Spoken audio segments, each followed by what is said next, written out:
Bismillahirrahmanirrahim. Assalamualaikum warahmatullahi wabarakatuh.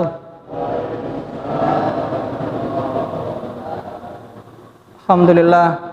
Alhamdulillahi rabbil alamin. Wassalatu wassalamu ala asyrafil anbiya'i wa mursalin sayyidina wa maulana Muhammadin wa ala alihi washabihi wa man tabi'ahum bi ihsani yaumidin. Ibu-ibu, bapak-bapak, saudara-saudara sekalian rahimakumullah, alhamdulillah di malam hari ini Allah masih memberikan hidayah kepada kita semua.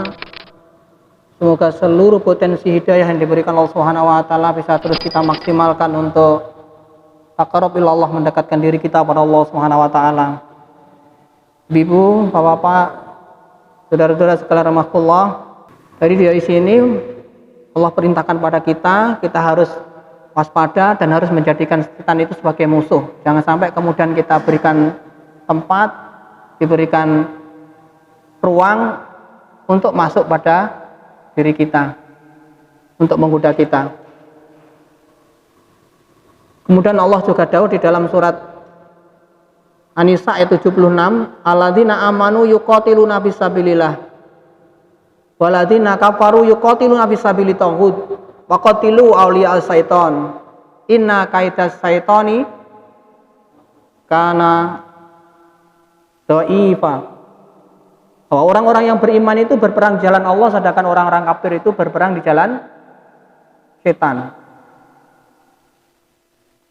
Kemudian Allah tegaskan, maka perangilah teman-teman setan itu, karena sesungguhnya setan itu hanya ingin merekrut kalian, atau sesungguhnya tipu daya setan itu sangat lemah.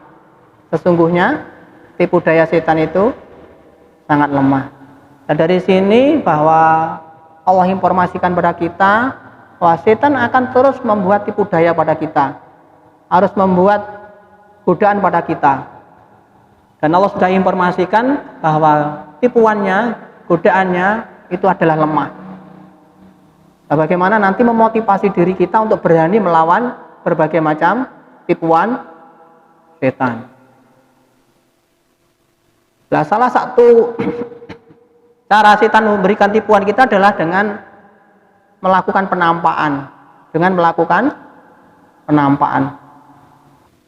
Mengapa toh setan itu kok sangat instan untuk menggoda kita? Karena sejak awal setan itu sudah diberikan rekomendasi, sudah mendapatkan legalitas, sudah diberikan lisensi oleh Allah Subhanahu wa taala untuk menggoda kita. Karena sudah mendapatkan lisensi itulah akhirnya dia bersemangat untuk menggoda kita, untuk menemaninya di neraka. Lah, arahnya kemana godaan setan itu? Yang pertama adalah istahwaza alaihim syaiton. Supaya kita itu akan dikuasainya, menguasai kita. Jadi setan itu berusaha untuk memberikan tipu daya tadi dalam rangka untuk kita dikuasai. Kemudian yang kedua, arahnya adalah ansahum dzikrullah, supaya kita itu lupa mengingat Allah Subhanahu wa taala. Setelah dikuasai, kita itu akan dilupakan ingat pada Allah Subhanahu wa taala, supaya kita hanya ingat pada si dia. Siapa dia? Setan. Bapak Ibu sekalian rahimakumullah. Nah, di sini kami ingin coba sampaikan beberapa penampakan pada saat Rasulullah SAW masih hidup, dan juga nanti ada beberapa kisah beberapa nabi atau kisah juga para sahabat yang pada saat itu memang diberikan penampakan oleh setan, dan kita nanti bisa mengambil ibrah dari situ. Nah, semoga nanti dengan ini kita lebih berani, lebih memiliki wawasan, lebih memiliki semangat untuk melawan setan. Yang pertama, sebagaimana dulu pernah kita sampaikan di kisah kita menceritakan masalah tuyul, masih ingat kan? Yaitu penampakan setan pada saat yang pertama di Darun Nadwah. Darun Nadwah itu gedung parlemen, bapak-bapak. Gedung parlemen. Nah, diceritakan ketika para tokoh kafir Quraisy berkumpul di Darun Nadwah atau gedung parlemen mereka, iblis menyusup dan menjelma seorang tokoh besar dengan baju kebesarannya. Saat mereka melihatnya, mereka itu pun bertanya, siapa Anda? Jadi di antara para anggota parlemen itu bertanya kepada si setan tadi, si iblis yang menjelma sebagai manusia. Kemudian dia mengatakan, saya Syekh, tokoh dari Najd. Saya mendengar kalian telah bersatu, karena itulah saya hadir di sini agar kalian tidak kehilangan pendapat dan nasihat saya. Kemudian mereka menyambutnya dengan antusias. Kemudian mereka mengatakan, ya silahkan masuk. Iblis pun masuk bersama mereka lalu berkata, perhitungkanlah keberadaan laki-laki itu. Siapa yang dimaksud ini? Muhammad. Demi Allah, sepak terjangnya tak akan bisa kalian bendung. Nah, kisah ini bisa dilihat di dalam Sirah Ibnu Hisam, menapa niku bab kedua halaman 94. Jadi ternyata setan itu juga menapa niku menampakkan diri berupa seorang tokoh yang disegani, kemudian memberikan nasihat. Nah, cerita ini adalah terkait dengan menapa niku usulan para anggota parlemen untuk membunuh Rasulullah SAW. Kemudian banyak usulan yang diusulkan oleh siapa tadi? Oleh tokoh dari Najd tadi. Kemudian setelah selesai memberikan nasihat, akhirnya masing-masing tokoh pada saat itu mengungkapkan pendapatnya masing-masing. Jadi tokoh-tokoh kafir Quraisy pada saat itu memberikan nasihat bagaimana cara untuk membunuh Rasulullah SAW. Salah satunya mengusulkan, ya kita usir saja. Kemudian ternyata tokoh dari Najd mengatakan, jangan diusir, nanti kalau diusir masih bisa dituntut kalian. Kemudian Abu Jahal itu memberikan tip, kita kumpul saja pemuda-pemuda dari beberapa kabilah. Kemudian kabilah-kabilah itulah nanti yang maju membunuh Muhammad. Nah, setelah itu ternyata disetujui oleh seorang tokoh besar tadi yang seorang iblis yang menyerupai, yang menampakkan diri sebagai tokoh dari Najd tadi. Kemudian setelah disetujui, kemudian terjadilah pengepungan Rasulullah SAW. Insya Allah ceritanya sudah jenengan kenal. Jadi ide itu muncul dari siapa tadi? Dari iblis yang menampakkan diri sebagai manusia yang menyetujui bagaimana cara membunuh Rasulullah SAW. Nah, kemudian yang kedua, yaitu pada saat di perang Badar. Ibnu Abbas berkata, iblis telah menyerupai manusia sebagai sosok Suraqah bin Malik, pemuka dari Bani Mulid. Ia datang ke tengah barisan tentara orang-orang musyrik. Ia berkata kepada orang musyrikin, tidak ada seorang pun yang dapat menang terhadap kamu pada hari ini. Dan sesungguhnya saya adalah pelindungmu. Ketika manusia itu telah berkumpul, Rasulullah SAW mengambil segenggam debu, lalu beliau lemparkan ke arah orang-orang musyrik tersebut. Mereka pun lari tunggang langgang. Lalu Jibril menemui iblis. Waktu itu iblis sedang memegangi tangan salah seorang musyrik. Begitu melihat kedatangan Jibril, ia langsung melepaskan tangan orang musyrik tersebut dan kabur mengambil langkah 1000. Orang musyrik itu pun langsung meneriakinya, bengoki nggih. Wahai Suraqah, kamu tadi mengklaim diri sebagai pelindung kami. Kemudian iblis menjawab, sesungguhnya saya dapat melihat apa yang kalian tidak bisa melihatnya. Sesungguhnya saya takut kepada Allah dan Allah sangat keras siksanya.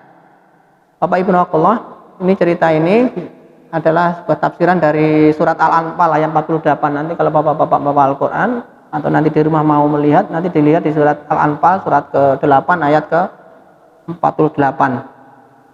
Ini adalah reaksi apa tadi? Reaksi iblis pada saat melihat malaikat datang menyerbu bersama pasukan Rasulullah SAW. Kemudian semuanya lari tunggang langgang, termasuk siapa tadi? Seorang yang menampakkan diri sebagai tokoh besar, Suraqah bin Malik.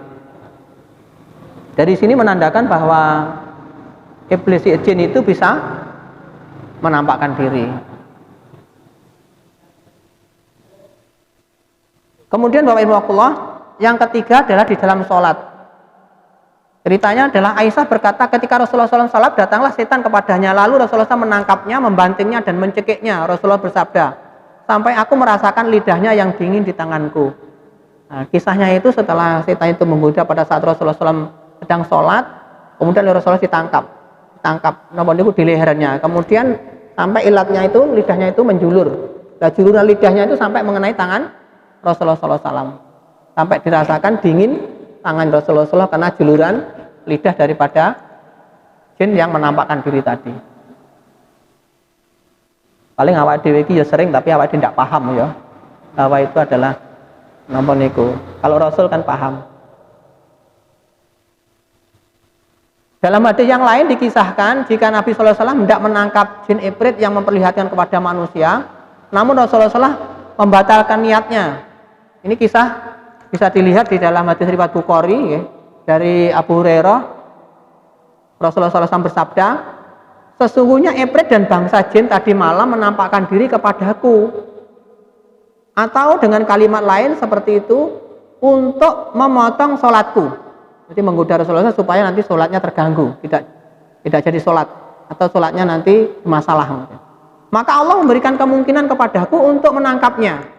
Aku ingin mengikat pada salah satu tiang dari tiang-tiang masjid sehingga waktu pagi agar kalian semua dapat melihatnya. Tapi aku teringat ucapan saudaraku Sulaiman, Nabi Sulaiman maksudnya, ya Allah, dalam doanya Nabi Sulaiman itu berdoa, ya Allah ampunilah aku dan berilah aku kerajaan yang tidak layak bagi seorang pun setelahku. Ingin Rasulullah SAW ya dicekel, kemudian ditencang nenggone napa niku tiang masjid untuk dibelikan iki lho setan sing gawe nggodha dituduh jenengan semua. Intine ngoten. Tapi karena beliau teringat bahwa itu sudah haknya sudah dihaki oleh Nabi Sulaiman, akhirnya tidak jadi. Jadi kemampuan untuk napa niku urusan malah perjinan itu dan hal-hal yang lain yang besar, urusan besar itu sudah dimiliki dan sudah dihaki oleh Nabi Sulaiman. Beliau sadar nanti kalau saya mendahului Nabi Sulaiman untuk itu yang ketiga. Kemudian yang keempat, ketika jin itu menampakkan diri di dalam gudang zakat, yang kemarin juga pernah kita sampaikan kan.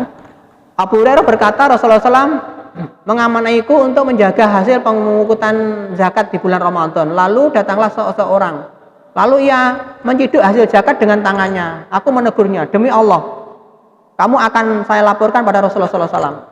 Lalu ia berkata, saya sangat butuh sekali dan saya mempunyai keluarga yang sangat membutuhkan makanan ini. Maka aku membiarkan pergi.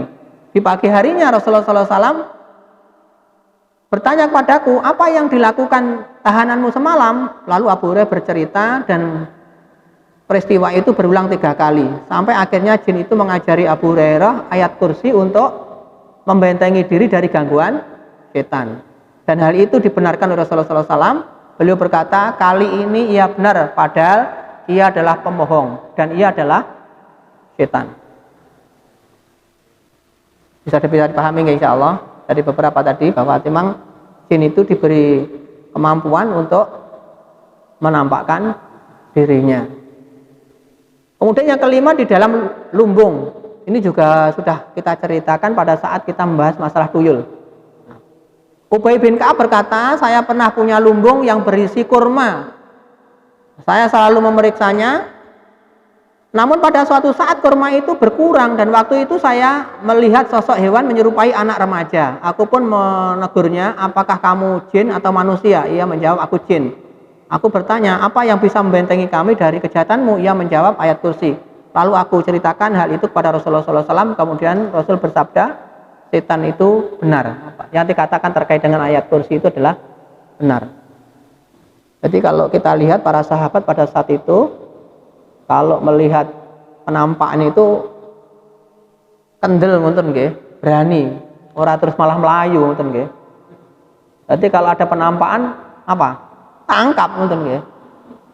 Jenengan berani apa ndak nanti menangkap kalau ada penampakan? Nah, soal ini harus berani. Nanti akan kita sampaikan mengapa kita harus berani.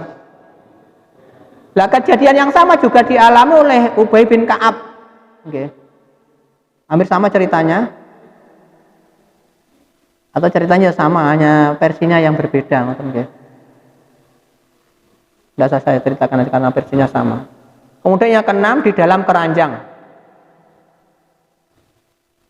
Sesungguhnya Abu Ayyub mempunyai sekeranjang kurma, lalu datanglah hantu atau setan menampakkan diri dan mengambilnya. Kemudian aku laporkan kepada Rasulullah SAW, beliau bersabda, pergilah ke tempatmu semula, apabila kamu melihat lagi, bacalah Bismillah ajibi Rasulullah. Sekali ingat toh, Bismillah ajibi Rasulullah. Demi Allah, taatilah seruan Rasulullah. Kemudian aku praktekkan, lalu dia hantu tersebut bersumpah untuk tidak datang lagi. Cerita ini sama dengan yang dialami oleh Abu Hurairah tadi kan. Jadi perangi teman-teman setan itu. Nah, moga-moga setelah ini kita berani. Kalau nanti ada penampakan diri, jangan sampai kemudian kita malah mestinya yang lari sana sini itu lebih takut daripada kita. Jangan sampai malah kita takut pada mereka. Kemudian yang ketujuh, kejadian di dalam rumah. Ini juga pernah kita sampaikan. Abu As-Sa'ib berkata bahwa Abu Sa'id Al-Khudri pernah bercerita tentang pemuda penghuni rumah sebelahnya yang mati akibat balas dendam jin yang dibunuhnya. Jin itu menampakkan diri berupa ular.